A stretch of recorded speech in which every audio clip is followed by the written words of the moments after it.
প্রিয় দর্শক আসসালামু আলাইকুম, welcome back my channel Oishi and Sabiya kitchen. আজকে অন্যরকম একটি রেসিপি নিয়ে হাজির হয়েছি, একটু ভিন্নধর্মী। অনেকেই হয়তো বা চিনে, আবার অনেকেই চিনে না। এটা হচ্ছে ঘাগরা। আর ঘাগরা দিয়ে আজকে আমি ট্যাংরা মাছ দিয়ে রান্না করেছি। আর ট্যাংরা মাছ দিয়ে ঘাগরা রান্নাটা এতটা যে মজার হয় যে একবার খেয়েছে সে বুঝতে পারবে। আর যারা এখনই খায়নি তারা একবার হলেও খেয়ে দেখবে এটা কতটাই মজার। আর এই ঘাগরার আলাদা একটা ঘ্রাণ আছে, যেটার কারণে এটা খেতে আমার কাছে বেশি ভালো লাগে। তো এই যে দেখতেই পাচ্ছ, এখানে আমি কিছু ছোট ছোট ট্যাংরা মাছ নিচ্ছি। আর এই ট্যাংরা মাছ যেভাবে রান্না করে খেতে কিন্তু ভালো লাগে। আর আজকে আমি যেহেতু ঘাগরা দিয়ে রান্না করব, তার জন্য কিন্তু আরও বেশি ভালো লাগছে। এই যে ঘাগরাগুলো আমি দেখতেই পাচ্ছি একটু কেটে নিচ্ছি, আর ছোট ছোট করে একটু এভাবে কেটে নিচ্ছি। এই ঘাগরায় কিন্তু খুব সুন্দর একটা ঘ্রাণ আছে, যেটার কারণে এটা রান্না করলে পুরো ঘরেই এই ঘ্রাণটা ছড়িয়ে যায়। যার কারণে এই ঘাগরাটা আমার কাছে খুবই প্রিয় এবং পছন্দের। রান্নার জন্য চুলায় প্রথমে কড়াই বসিয়ে দিয়েছি, আর দিয়ে দিচ্ছি পরিমাণ মতো তেল। তেলটা গরম হয়ে গেলে এর ভিতরে দিয়ে দিচ্ছি পরিমাণ মতো পেঁয়াজ। পেঁয়াজটা একটু এর সাথে ভেজে নেব। পেঁয়াজটা এভাবে যখন হালকা গোল্ডেন কালার হয়ে যাবে, এবার এর সাথে আমি মশলাগুলো অ্যাড করব। প্রথমে দিয়ে দিচ্ছি হাফ চামচের মতো লবণ, হাফ চামচ আদা বাটা, হাফ চামচ রসুন বাটা।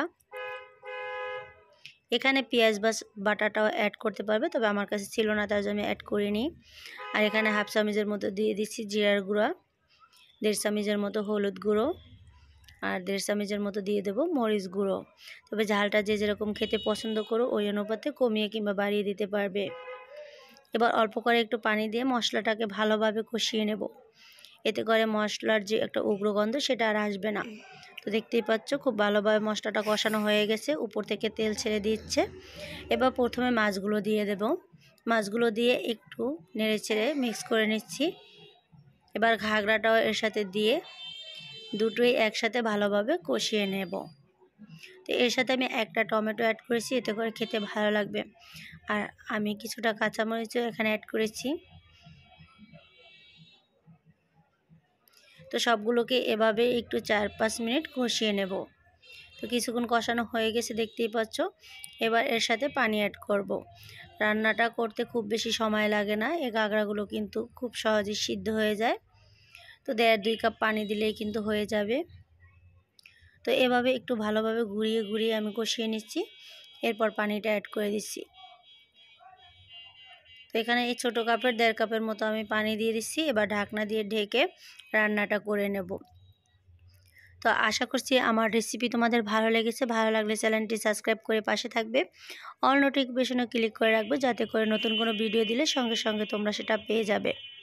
আর ভিডিওটি ফেসবুক পেজে দেখে থাকলে পেজটিকে ফলো করে রাখবে। তো এই তো দেখতেই পাচ্ছ ঝোলটা অনেকটাই গাঢ় হয়ে গিয়েছে, আর সবজিটাও সিদ্ধ হয়ে গেছে।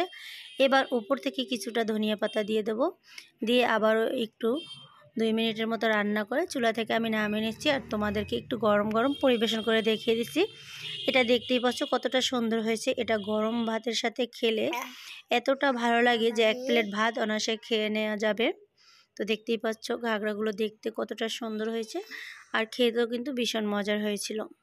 তো এভাবে এই শীতের সিজনে একবার এই ঘাগরা তরকারিটা রান্না করে খেয়ে দেখবে। সেটা যেভাবেই রান্না করবে খেতে কিন্তু ভীষণ ভালো লাগবে। তা আজ এ পর্যন্ত বিদায় নিচ্ছি। আল্লাহ হাফেজ।